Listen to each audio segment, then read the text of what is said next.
Hey guys, welcome back to our YouTube channel Biology Career Guidance. మనం last వీడియోలో CPJET MSc biotechnology course details గురించి మాట్లాడుతున్నాం కదా. Course syllabus కొంచెం వరకు డిస్కస్ చేసాం కదా. ఇప్పుడు దాన్నే కంటిన్యూ చేద్దాము.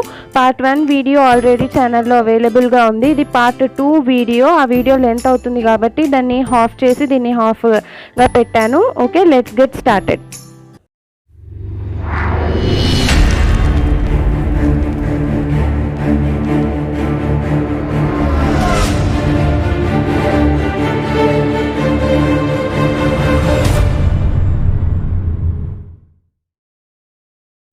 Biochemistry and biostatistics. బయోకెమిస్ట్రీలో మనం మెయిన్గా బయోమాలిక్యూల్స్ పైన ఫోకస్ చేయాల్సి ఉంటుంది. అందులో ఫస్ట్ వచ్చేది కార్బోహైడ్రేట్స్. కార్బోహైడ్రేట్స్ యొక్క ఇంపార్టెన్స్ ఏంటి? Classification mono, di, oligo, polysaccharides. వీటి యొక్క structures, bonding important. For suppose disaccharide ఉందనుకోండి, సుక్రోజ్ ఉందనుకోండి, సుక్రోజ్ దేంతో మేడప్ అయి ఉంటుంది అన్న క్వశ్చన్ రావచ్చు. సుక్రోజ్ దేంతో మేడప్ అయి ఉంటుంది? గ్లూకోజ్ ఫ్రక్టోజ్తో. లేకుంటే గ్లూకోజ్ ఫ్రక్టోజ్ మధ్యలో బాండింగ్ ఏంటి? ఆల్ఫా 1,4 బీటా 1,4 అలాంటివి అనమాట. దెన్ పాలీసాకరైడ్స్లో కూడా అంతే. యానిమల్స్లో ఏ పాలీసాకరైడ్ని యాజ్ ఎ స్టోరేజ్గా యూజ్ చేస్తాము అలాంటివి అనమాట. దెన్ అమైనో యాసిడ్స్కి వచ్చేసరికి ఆల్ 20 అమైనో యాసిడ్స్ గుర్తు ఉండాలి. అండ్ అమైనో యాసిడ్స్లో క్లాసిఫికేషన్ కూడా ఉంది based on the aliphatic, aromatic, nutritional, metabolism ఆ విధంగా. సో ఏ అమైనో యాసిడ్స్ ఏ క్లాసిఫికేషన్ కిందికి వస్తాయి. And sulphur containing amino acid అంటే ఏంటి, నాల్ రింగ్ కంటైనింగ్ అమైనో యాసిడ్ అంటే ఏంటి అలాంటివి అనమాట. యాసిడిక్ అమైనో యాసిడ్స్ ఏవి, బేసిక్ అమైనో యాసిడ్స్ ఏవి, ఎసెన్షియల్ అమైనో యాసిడ్స్ ఏవి, నాన్ ఎసెన్షియల్ అమైనో యాసిడ్స్ ఏవి, వాటి గురించి నాలెడ్జ్ ఉండాలన్నమాట మనకు. ఓకే, దెన్ లిపిడ్స్లో వచ్చేసరికి లిపిడ్స్ యొక్క classification important. So simple lipids అంటే ఏంటి, కాంప్లెక్స్ లిపిడ్స్ అంటే ఏంటి, డిరైవ్డ్ లిపిడ్స్ అంటే ఏంటి, దాని గురించి నాలెడ్జ్ ఉండాలి. Then coming to the enzymes. Enzymes యొక్క క్లాసిఫికేషన్ ఇంపార్టెంట్. సో ఎన్ని క్లాసెస్ ఆఫ్ ఎంజైమ్స్ ఉన్నాయి అన్నది important. Then Michaelis Menten equation. Michaelis Menten equation problems నేనైతే చూడలేదు ప్రీవియస్ ఇయర్ క్వశ్చన్లో. బట్ మీకు మైకేలిస్ మెంటెన్ ఈక్వేషన్ బేస్ చేసుకొని కేఎం వాల్యూ ఏంటి అలాంటివి వస్తాయి కదా, అవి దాని గురించి నాలెడ్జ్ ఉంటే చాలు. And factors influencing enzyme activity అనమాట. టెంపరేచర్, ప్రెషర్, తర్వాత pH, ఇవన్నీ నాలెడ్జ్ ఉండాలి. Then enzyme inhibition, competitive, non competitive, uncompetitive అనమాట. సో దీని గురించి నాలెడ్జ్ ఉండాలి. సో కాంపిటేటివ్లో ఏం జరుగుతుంది, రిజల్ట్ ఏంటి, non competitive same uncompetitive. Then co enzymes ఏవేవి కో ఫ్యాక్టర్స్గా ఏవేవి పనిచేస్తాయి అన్నది. ఇక్కడ వరకు మనకు బయోకెమిస్ట్రీ ఉంది. దెన్ బయోస్టాటిస్టిక్స్లో మీరు మెయిన్గా ఈ హైపోథసిస్ తర్వాత యానోవా ప్రాబ్లమ్స్ ఉంటాయి కదా. సో వీటి థియరీ మాత్రం చదువుకుంటే చాలు. ఎందుకంటే ఇక్కడెక్కడ మనకు సాల్వ్ చేయడానికి ప్రాబ్లమ్స్ అయితే నేను చూడలేదు. ఐ మీన్ క్వశ్చన్ పేపర్లో, ప్రీవియస్ ఇయర్ క్వశ్చన్ పేపర్స్లో. ఐ థింక్ వీటి రిలేటెడ్ థియరీ అయితే మోర్ దెన్ ఎనఫ్ అని నేను అనుకుంటున్నా. That is null hypothesis, alternate hypothesis, chi-square test, వీటి గురించి గూగుల్ చేస్తే దీని గురించి నాలెడ్జ్ వస్తుంది. ఎందుకంటే బీఎస్సీ లెవెల్లో బయోస్టాటిస్టిక్స్ని ఎవరు ఇంక్లూడ్ చేసిండారు నేను అనుకున్నంత వరకు, ఎవరు చదివిండారు బయోస్టాటిస్టిక్స్ని, or else you can skip it అనమాట. ఓకే, వచ్చిన 2 క్వశ్చన్స్ వస్తాయి. సో బెటర్ గూగుల్ చేసి కొంచెం నాలెడ్జ్ పెట్టుకుంటే చాలా అనమాట. Okay, next bioenergetics and bioanalytical techniques. So bioenergetics కంటే ఇంకా అదే glycolysis, TCA cycle, electron transport chain, oxidative phosphorylation, gluconeogenesis, glycogenolysis. ఇక్కడ మీరు జస్ట్ ఫ్లో చార్ట్ ఉంటుంది కదా, గ్లైకోలైసిస్ది ఫ్లో చార్ట్ ఉంటుంది కదా, అంటే glucose gives rise to glucose six phosphate enzyme. So అలా ఫ్లో చార్ట్ ఫామ్లో చదువుకోండి. గ్లైకోలైసిస్ అంతా ఒక ఫ్లో చార్ట్ వేసుకొని దాంట్లో ఇన్వాల్వ్ అయ్యే ఎంజైమ్, దాని యొక్క ఎనర్జీ. సో మన గ్లైకోలైసిస్లో మొత్తం ఎన్ని ఏటీపీలు యూజ్ అయినాయి, ఎన్ని ఏటీపీలు జనరేట్ అయినాయి, ఎన్ని NADPలు జనరేట్ అయినాయి అన్నది చాలు. TCA సైకిల్ కూడా సేమ్. సో సైకిల్ అంతా వేసేసుకొని ఎంజైమ్స్, సబ్స్ట్రేట్ ఏంటి, ప్రోడక్ట్ ఏంటి, ఎనర్జీ ఎంత జనరేట్ అయింది. ETC కూడా సేమ్. ETCకి వచ్చేసరికి మనకు కాంప్లెక్స్ల పేర్లు గుర్తుండాలి. కాంప్లెక్స్ 1 ఏమంటాం, కాంప్లెక్స్ 2 ఏమంటాం, కాంప్లెక్స్ 3 ఏమంటాము అలాంటివి అనమాట. దాని తర్వాత దాని ఎనర్జెటిక్స్ కూడా ఇంపార్టెంటే. గ్లూకోనియోజెన్సిస్ కూడా same. Okay. And its significance and దీంట్లో ఒక ఉంటుంది అనమాట, రేట్ లిమిటింగ్ స్టెప్ అన్నది ఉంటుంది. ఇక్కడ మనం ఈ పర్టిక్యులర్ రియాక్షన్ని కంట్రోల్ చేయగలము అన్నది, దాని గురించి కూడా కొంచెం వరకు నాలెడ్జ్ ఉండాలి. అమైనో యాసిడ్స్ యొక్క మెటబాలిజంకి వచ్చేసరికి transamination, oxidative deamination. So amino acids metabolism గురించి కూడా సేమ్ అట్లానే ఒక ఫ్లో చార్ట్ లాగా వేసుకుంటే ఈజీగా చదువుకోవచ్చు. ఇది కూడా బీటా ఆక్సిడేషన్ కూడా అంతే, మైటోకాండ్రియాలోకి ఎప్పుడు పోతుంది, సైటోసాల్లో ఎప్పుడు ఉంటుంది, సైటోసాల్లో ఏముంటుంది, ఎనర్జీ ఎట్లా జనరేట్ అవుతుంది అన్నది ఐడియా ఉండాలి. దెన్ కమింగ్ టు ఇక్కడ వరకు మనకు bioenergetics related part. Then bioanalytical techniques. Bioanalytical టెక్నిక్స్లో మనము మెయిన్గా టెక్నిక్స్ని డీల్ చేస్తామన్నమాట. దట్ ఈస్ కొలరీమీటర్ అంటే ఏంటి, బీర్ లాంబర్ట్ లా ఎట్లా డిరైవ్ చేశారు, యూవీ విజిబుల్ స్పెక్ట్రోఫోటోమెట్రీ యొక్క ప్రిన్సిపల్ ఏంటి, ఎంత నానోమీటర్స్ యూజ్ చేస్తారు, చాలు. మెథడాలజీ, రిజల్ట్ ఇవంతా అవసరం లేదు, జస్ట్ ప్రిన్సిపల్, దెన్ ఎంత నానోమీటర్స్, దాని యొక్క స్పెసిఫికేషన్స్ తెలుసుకుంటే చాలా అనమాట. క్రొమెటోగ్రఫీ కూడా అంతే. సో ఎన్ని టైప్స్ ఆఫ్ క్రొమెటోగ్రఫీ ఉన్నాయి, పేపర్ క్రొమెటోగ్రఫీ గురించి ప్రిన్సిపల్ ఇంపార్టెంట్. దెన్ ఫార్ములా ఉంటుంది కదా, ఆర్ఎఫ్ వాల్యూ క్యాలిక్యులేట్ చేసేది, దాని గురించి చూసుకోండి. And different types of chromatography, that is paper, thin, HPLC ఇవన్నమాట. ఎలక్ట్రోఫోరోసిస్కి వచ్చేసరికి అగరోస్ ఎస్డిఎస్ పేజ్ యొక్క ప్రిన్సిపల్, అగరోస్ దేనికి యూజ్ చేస్తారు, ఎస్డిఎస్ దేనికి యూజ్ చేస్తారు. ఓకే, మనం ప్రోటీన్స్ కోసం యూజ్ చేసేది ఎస్డిఎస్, డిఎన్ఏ కోసం యూజ్ చేసేది అగరోజ్, అలాంటివి అనమాట, చిన్నవి అలాంటివన్నీ నాలెడ్జ్ ఉండాలి. Then principles and applications of centrifugation. సెంట్రిఫిగేషన్లో స్టోక్స్ లా వస్తుంది, ఫార్ములా ఒకటి గుర్తుపెట్టుకుంటే చాలు. దెన్ సెంట్రిఫిగేషన్ యొక్క ప్రిన్సిపల్ ఏంటి, సెంట్రిఫ్యూజ్ మెషిన్లో ఉన్న పార్ట్స్ ఐడియా ఉండాలి, పెల్లెట్ అంటే ఏంటి, సూపర్నెటెంట్ అంటే ఏంటి, అండ్ సెంట్రిఫిగేషన్లో ఉన్న పార్ట్స్ గురించి తెలుసుకోవాలి మీరు. Types, preparative, analytical. సో ఇది మెయిన్ ఇంపార్టెంట్ అనమాట. సో దీని గురించి కూడా మనకు నాలెడ్జ్ ఉండాలి. Then coming to microbiology and immunology.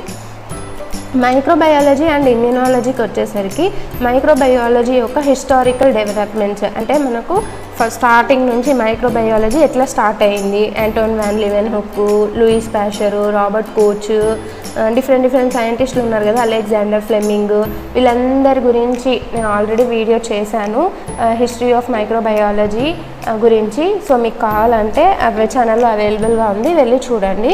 And biogenesis theory, వీటి గురించి నాలెడ్జ్ ఉండాలి. And classification of micro organism అంటే ఓన్లీ బ్యాక్టీరియానో ఫంజయో కాదు కదా. So there are so many number of micro organisms. So వాటి యొక్క జనరల్ క్యారెక్టరిస్టిక్స్ అన్నది మీకు తెలిసి ఉండాలి. బ్యాక్టీరియా, వైరస్, తర్వాత డిసీజ్ కాజింగ్ ప్యాథోజన్స్. సో ఏవేవి మనకు డిసీజెస్ కాజ్ చేస్తాయి, ఆ డిసీజ్ ఇప్పుడు ఫర్ సపోజ్ కొలెరా ఉందనుకోండి, ఆ కొలెరా డిసీజ్ ఏ మైక్రో ఆర్గానిజం వల్ల వస్తుంది, విబ్రియో కొలెరా అలాగనమాట. అండ్ దాని యొక్క సిమ్టమ్స్ ఏంటి, ఆ డిసీజ్ యొక్క సిమ్టమ్స్ ఏంటి, వాటిని ఎలాగా మనం ఐసోలేట్ చేస్తాము అన్నది తెలుసుకోవాలి. దెన్ ఎగ్జాంపుల్స్ ఇక్కడ ఇచ్చారు కదా, మైకోబ్యాక్టీరియం, హెపటైటిస్ అలాగా. సో ఎన్ని మనకు ఫేమస్ ఉంటాయి కదా డిసీజెస్, వాటి గురించి నాలెడ్జ్ ఉంటే చాలు. Okay. Then sterilization methods, physical methods of sterilization, chemical methods of sterilization. Then coming to the media అంటే ఏంటి, బ్యాక్టీరియాలజికల్ మీడియా అంటే ఏంటి, ఎన్ని టైప్స్ ఆఫ్ మీడియా ఉంది, ఆ మీడియా యొక్క స్పెషాలిటీ ఏంటి. ఫర్ సపోజ్ ఇక్కడ ఎల్బీ మీడియా, ఈఎంబీ అగారు ఇచ్చారు కదా. సో ఎల్బీ మీడియా యొక్క స్పెషాలిటీ ఏంటి, కాంపోజిషన్ అడగకపోవచ్చు, may not be sure, but దాని యొక్క ఇంపార్టెన్స్ అడుగుతారు అనమాట. అంటే ఎల్బీ మీడియా ఏ మైక్రో ఆర్గానిజమ్స్ గ్రో చేయడానికి యూజ్ చేస్తాము అలాంటివి. ఈఎంబీ కూడా అంతే. Then identification methods, staining methods, ఎన్ని టైప్స్ ఆఫ్ స్టెయినింగ్ టెక్నిక్స్ ఉన్నాయి, simple, gram staining, acid fast staining, flagellar staining, spore staining. Methodology important ఇక్కడ. సో స్టెయినింగ్ టెక్నిక్స్లో మనకు methodology as well as result important. Methodology ఎందుకు important అంటే ఒక 5 to 6 steps ఇచ్చేసి ఎలాగ పడితే అలాగా దీన్ని సీక్వెన్స్లో అరేంజ్ చేయండి అని అడగచ్చు. ఓకే. అండ్ రిజల్ట్ కూడా ఇంపార్టెంటే ఇక్కడ వరకు మనకు మైక్రోబయాలజీ కంటెంట్ ఉంటుంది. అండ్ ఫంగల్ మీడియాస్ గురించి కూడా కొంచెం ఫోకస్ చేస్తే బెటర్. దెన్ బ్యాక్టీరియల్ గ్రోత్ కర్వ్లో స్టేజెస్ ఉంటాయి కదా, lag, log, stationary, decline. So ఇక్కడ ఏ స్టేజ్లో ఏం జరుగుతుంది, మైక్రో ఆర్గానిజమ్స్ ఎలా ఉంటాయి అన్నది ఇక్కడ ఇంపార్టెంట్ అనమాట. And factors affecting growth, so ఏ ఫ్యాక్టర్స్ బ్యాక్టీరియల్ గ్రోత్ని అఫెక్ట్ చేస్తాయి. Then coming to the types of immunity అన్నది ఎన్ని టైప్స్గా ఉంది, innate, adaptive. So immunology types of immunity గురించి కూడా నేను ఆల్రెడీ వీడియోస్ చేశాను. ఆ వీడియోస్ యొక్క లింక్ డిస్క్రిప్షన్ బాక్స్లో ప్లేస్ చేస్తాను. If you want you can watch the video. And cells of immune system, ఏ సెల్స్ ఉన్నాయి మనకి ఇమ్యూన్ సిస్టంలో, organs of immune system. So A cell ఏం ఫంక్షన్ చేస్తుంది, దాని యొక్క లైఫ్ స్పాన్ ఏంటి అన్న దాని గురించి ఐడియా ఉండాలి. ఇక్కడ డిఫరెంట్ సెల్స్ ఇచ్చారు కదా, T cells, B cells, NK cells, macrophages, basophils, eosinophils. So ఇవన్నీ ఎక్కడి నుంచి ఆరిజినేట్ అయ్యాయి, వాటి యొక్క ఫంక్షన్ ఏంటి, సో చాలు దాని గురించి. Okay, then primary and secondary organs of immune system. Primary organs అంటే ఏంటి, వాటి యొక్క ఫంక్షన్ ఏంటి, చాలు. సో స్ట్రక్చరల్ ఆర్గనైజేషన్ అడగరు, ఫంక్షన్స్ మీద ఫోకస్ చేయాల్సి ఉంటుంది ఇక్కడ. ఓకే, నెక్స్ట్ యాంటీజెన్ అంటే ఏంటి, ఎపిటోప్ అంటే ఏంటి, హ్యాప్టెన్ అంటే ఏంటి, అడ్జువెంట్ అంటే ఏంటి, ఇది. దెన్ యాంటీబాడీస్ ఎన్ని రకాలు ఉన్నాయి, యాంటీబాడీస్ 5 క్లాసెస్ ఆఫ్ యాంటీబాడీస్ ఉన్నాయి కదా, ఆ యాంటీబాడీస్ యొక్క functions important. IgA antibody function ఏంటి, ఎక్కడ ఉంటుంది, సెక్రేషన్స్లో ఉంటుందా, ఇది పాస్ అవుతుందా మదర్ టు చైల్డ్, అలాంటివి ఇంపార్టెంట్ అనమాట. Okay, and humoral and cell mediated immunity, antibodies యొక్క స్ట్రక్చర్స్, యాంటీబాడీస్ యొక్క functions are very very important. Okay, ఇది ఇమ్యూనాలజీ అండ్ మైక్రోబయాలజీ గురించి. Then coming to the molecular biology and recombinant DNA technology. So molecular బయాలజీకి వచ్చేసరికి మనం already nucleic acid చదివే దగ్గర replication చదివేసాము. So ఇక్కడ మనం we need to cover only transcription and translation. ట్రాన్స్క్రిప్షన్లో కూడా same enzymology and the steps involved and the methodology. Okay, ఇక్కడ మనం అది ఒకటి చదివితే చాలు అనమాట. సో ఇక్కడ మనకు ట్రాన్స్క్రిప్షన్లో ప్రమోటర్ అంటే ఏంటి, ఇన్హిబిటర్ అంటే ఏంటి, టర్మినేటర్ అంటే ఏంటి, ఎంజైమ్స్ ఏవేవి ఉన్నాయి, ఆర్ఎన్ఏ పాలిమరేజెస్ ఎన్ని రకాలు, యూకారియోట్స్లో అయితే, ప్రొకారియోట్స్లో అయితే ఒకటే రకము, దాంట్లో ఎన్ని సబ్ యూనిట్స్ ఉన్నాయి, ఏ సబ్ యూనిట్కి ఏం ఫంక్షన్ అన్నది ఇంపార్టెంట్ అనమాట. దెన్ జెనెటిక్ కోడ్ యొక్క properties important, very very important. Genetic code properties ఉన్నాయి కదా, code is degenerate, code is triplet, start codon అవి ఉన్నాయి కదా. సో దాని యొక్క మీనింగ్ తెలిసి ఉండాలన్నమాట మీకు. Then gene regulation, lac operon concept important ఇక్కడ. సో దాని తర్వాతనే మనకు ట్రాన్స్లేషన్ ఇచ్చేశారు వెంటనే. ట్రాన్స్లేషన్లో కూడా same enzymology and mechanism of translation important. Then coming to the operon concept, లాకోపెరాన్లో నెగిటివ్ రెగ్యులేషన్ ఎట్లాగా, పాజిటివ్ రెగ్యులేషన్ ఎట్లాగా, లాకోపెరాన్లో ఉండే జీన్స్ ఏంటి, ఆ జీన్స్ ఏ ఎంజైమ్స్ని సింథసైజ్ చేస్తాయి, ఏ ఎంజైమ్ ఏం పని చేస్తుంది అన్నది ఇంపార్టెంట్. మనకు మెథడాలజీ కంటే ఎక్కువ ఏ ఎంజైమ్ ఏం పని చేస్తుంది, ఏం ఎంజైమ్స్ ఉన్నాయి, ఏ జీన్ ఏ ఎంజైమ్ ఎన్కోడ్ చేస్తుంది. For suppose lac Z, lac Y, lac A ఉంది కదా, లాక్ జెడ్ ఏం ప్రొడ్యూస్ చేస్తుంది, లాక్ వై ఏం ప్రొడ్యూస్ చేస్తుంది, లాక్ ఏ ఏం ప్రొడ్యూస్ చేస్తుంది, ఆపరేటర్ ఎక్కడ ఉంటుంది, ఇన్హిబిటర్ ఎక్కడ ఉంటుంది, రిప్రెసర్ ఎక్కడ ఉంటుంది, ఇలాంటివి అనమాట.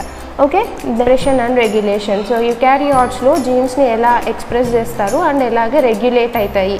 So like promoter, exon, intron, terminator, enhancer, వీటి యొక్క డెఫినేషన్స్, ఫంక్షన్స్ తెలుసుకుంటే చాలు. అండ్ ఇవి ఎక్కడ ప్రజెంట్ అయి ఉంటాయి, జీన్లో. ప్రమోటర్ అయితే ఏ సైడ్, 5' సైడా 3' సైడా, ముందర ఉంటుందా వెనకాల ఉంటుందా, ఎన్ని టైప్స్ ఉన్నాయి అన్న దాని గురించి చూడాలి. Then transcriptional machinery in eukaryotes. So ప్రొకారియోట్స్లో, యూకారియోట్స్లో రెండిట్లో. సో యూకారియోట్స్కి వచ్చేసరికి మెయిన్గా మనకు ఎన్ని టైప్స్ ఆఫ్ ఆర్ఎన్ఏ పాలిమరేజెస్ ఉన్నాయి, మెయిన్గా 3 ఆర్ఎన్ఏ పాలిమరేజెస్ ఉన్నాయి కదా. దెన్ ఆల్ఫా అమానిటిన్ యొక్క inhibition activity and each RNA polymerase యొక్క ఫంక్షన్ గురించి తెలుసుకోవాలి. అండ్ ట్రాన్స్క్రిప్షనల్ ఫ్యాక్టర్స్ ఉన్నాయన్నమాట. ట్రాన్స్క్రిప్షన్ ప్రాసెస్లో యూకారియోట్స్కి హెల్ప్ అయ్యేదానికి కొన్ని ట్రాన్స్క్రిప్షన్ ఫ్యాక్టర్స్ ఉన్నాయి. ఈచ్ ట్రాన్స్క్రిప్షన్ ఫ్యాక్టర్ అంటే ఏంటి, ఆ ట్రాన్స్క్రిప్షన్ ఫ్యాక్టర్ యొక్క ఫంక్షన్స్ ఏంటి, అవి ఎలా రెగ్యులేట్ చేస్తాయి ట్రాన్స్క్రిప్షన్ని అన్న దాని గురించి నాలెడ్జ్ ఉండాలి. అండ్ ట్రాన్స్క్రిప్షన్ ఎంటైర్ మెకానిజం ఎలా జరుగుతుంది అన్న దాని గురించి నాలెడ్జ్ ఉండాలి. నేను యూకారియోట్స్లోకి వచ్చేసరికి ఒక స్పెషల్ స్టెప్ వస్తుంది, దట్ ఈజ్ ట్రాన్స్క్రిప్షన్ నుంచి ట్రాన్స్లేషన్కి వెళ్ళేటప్పుడు ఒక స్టెప్ వస్తుంది, that is post transcriptional modifications. So మన యూకారియాటిక్ జీనోమ్లో ఇంట్రాన్స్ ఉంటాయి కదా, సో అవి ఎలా రిమూవ్ అవుతాయి, 5' క్యాప్ ఎలా యాడ్ అవుతుంది, 3' పాలీ ఏ టైల్ ఎలా యాడ్ అవుతుంది, ఏ ఎంజైమ్స్ ఇన్వాల్వ్ అవుతాయి, ఏ ఎండ్ దగ్గర ఏది యాడ్ అవుతుంది అన్న దాని గురించి ఫోకస్ చేయాల్సి ఉంటుంది. ఇన్ డెప్త్ అవసరం లేదు, జస్ట్ 5' క్యాప్ అన్నది ఎలా ఫామ్ అవుతుంది, 3' పాలీ ఏ టైల్ అన్నది ఎలా ఫామ్ అవుతుంది, స్ప్లైసింగ్ మెకానిజమ్స్ ఏంటి, స్ప్లైసింగ్ అంటే ఏంటి, స్ప్లైసింగ్లో ఇన్వాల్వ్ అయ్యే ఎంజైమ్స్, ప్రోటీన్స్ గురించి నాలెడ్జ్ ఉండాలన్నమాట. ఇక్కడి వరకు మనకు మాలిక్యులర్ బయాలజీ పార్ట్ అన్నది ఉంటుంది. దెన్ ఇంకా ట్రాన్స్లేషన్ కూడా, ట్రాన్స్లేషన్లో కూడా మనకు యూకారియోటిక్ ట్రాన్స్లేషన్లో ఏమేమి స్టెప్స్ ఉన్నాయి, ట్రాన్స్లేషన్ కోసం హెల్ప్ అయ్యే ఫ్యాక్టర్స్ ఏంటి, ప్రోటీన్స్ ఏంటి, ఎంజైమ్స్ ఏంటి అనే దాని గురించి నాలెడ్జ్ ఉండాలి. Okay, then coming to the rDNA technology. RDNA టెక్నాలజీకి వచ్చేసరికి ఎంజైమ్స్ ఏవేవి హెల్ప్ అవుతాయి మనకు ఆర్డిఎన్ఏ టెక్నాలజీలో, that is restriction endonuclease, DNA ligase, polynucleotide kinase, Klenow enzyme, DNA pol 1. So ఈ అన్ని ఎంజైమ్స్ యొక్క ఫంక్షన్స్ చాలు. సో దాని స్ట్రక్చరు ఇన్ డెప్త్గా అవసరం లేదు. ఫర్ సపోజ్ ఇక్కడ చూస్తే డిఎన్ఏ లైగేజ్ ఉంది కదా, డిఎన్ఏ లైగేజ్ అన్నది ఏం పని చేస్తుంది, డిఎన్ఏ లైగేజ్ ఏం పని చేస్తుంది, it ligates the 2 DNA strands. Okay, దానికోసం ఏమైనా ఫ్యాక్టర్స్ అవసరమా, ఎనర్జీ అవసరమా, ఇట్లాంటివి తెలుసుకోవాలన్నమాట, అంతే. Okay, then coming to the cloning factors. So మన క్లోనింగ్లో ఇన్వాల్వ్ అయ్యే డిఫరెంట్ వెక్టార్స్ అనమాట, like PBR 322, cosmid, phagemid, shuttle vectors, ఇవన్నీ వీటిలో కూడా ప్రాపర్టీస్ ఇంపార్టెంట్. ఓకే, ఎక్కడ నుంచి దాన్ని ప్రిపేర్ చేశారు, ఎక్కడ నుంచి ఎక్స్ట్రాక్ట్ చేశారు, ఏ సైంటిస్ట్ కనుక్కున్నారు, దానిలో ఉన్న ప్రాపర్టీస్ ఏంటి అన్నవి important. Then coming to the gene transfer techniques, horizontal gene transfer techniques ఉంటాయి కదా, సో అవి ఇంపార్టెంట్. అంటే నథింగ్ బట్ కాంజుగేషన్, ట్రాన్స్డక్షన్ అవన్నమాట, స్పెషలైజ్డ్ ట్రాన్స్డక్షన్ అవి.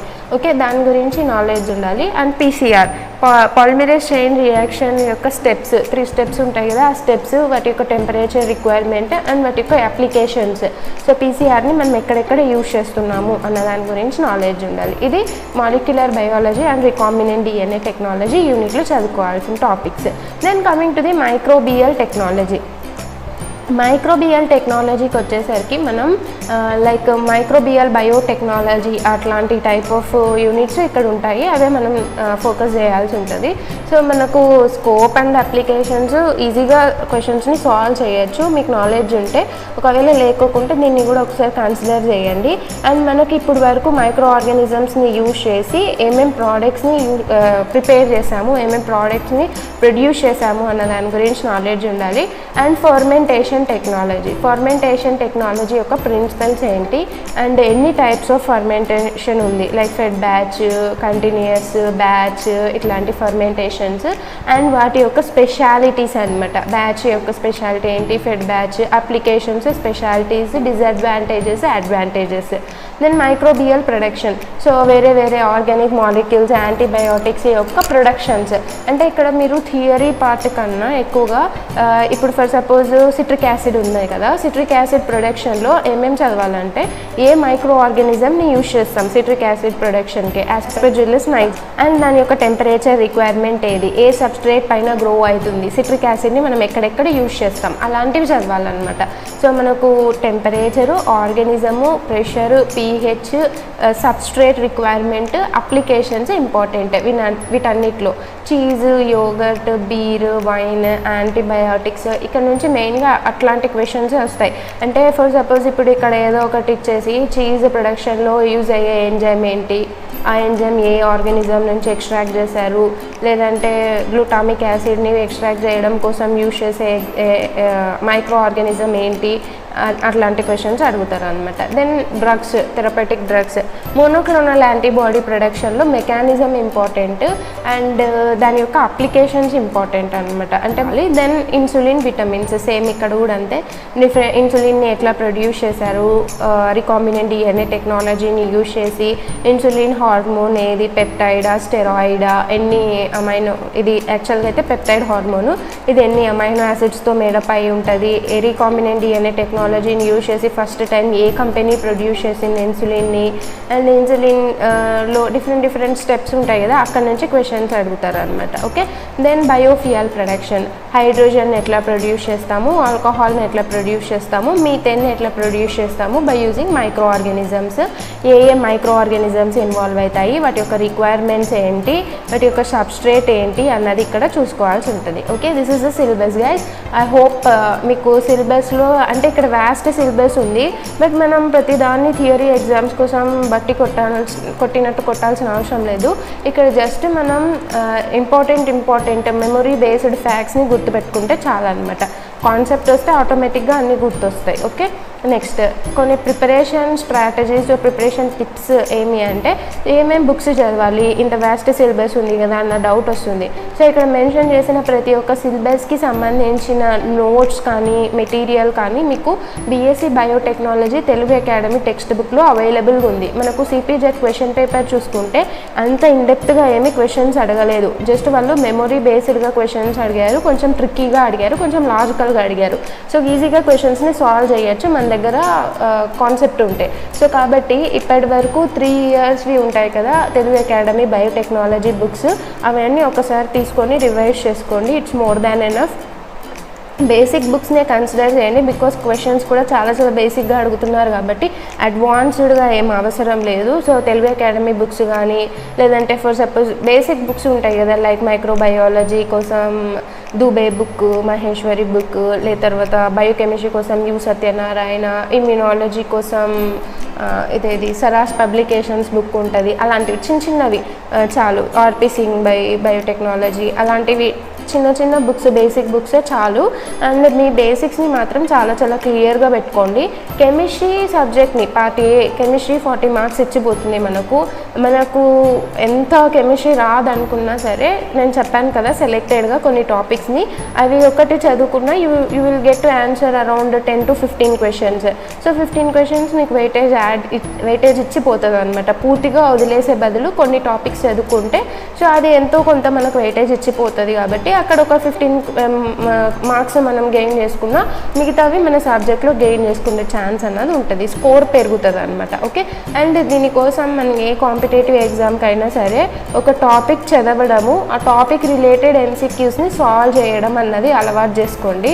సో మీకు ఎంసీక్యూస్ అన్నది ఆన్లైన్లో అవైలబుల్గా ఉంటాయి. ఫర్ సపోజ్ మీకు వెబ్సైట్స్ కావాలి అంటే indiabix.com అని ఒకటి ఉంది. అక్కడ మీకు డిఫరెంట్ టాపిక్స్ మీద ఆల్రెడీ వాళ్ళే రెడీమేడ్గా క్విజ్ టైప్వి చేసి పెట్టింటారు అనమాట.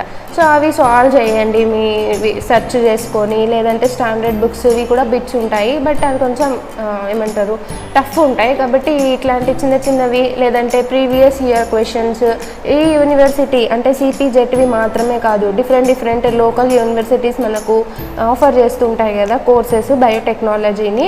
ఆ బయోటెక్నాలజీ క్వశ్చన్ పేపర్స్ అన్నీ సాల్వ్ చేయడానికి ట్రై చేయండి, మీకు ప్రాక్టీస్ అన్నది అవుతుంది అనమాట. ఓకే. సో ఇది చాలా హ్యూజ్ సిలబస్ కాబట్టి మీరు ఆల్రెడీ ప్రిపరేషన్ స్టార్ట్ చేసేసి ఉంటారు నేను అనుకున్నంత వరకు. ఒకవేళ స్టార్ట్ చేసేలాగుంటే ఇప్పుడు చేస్తారు.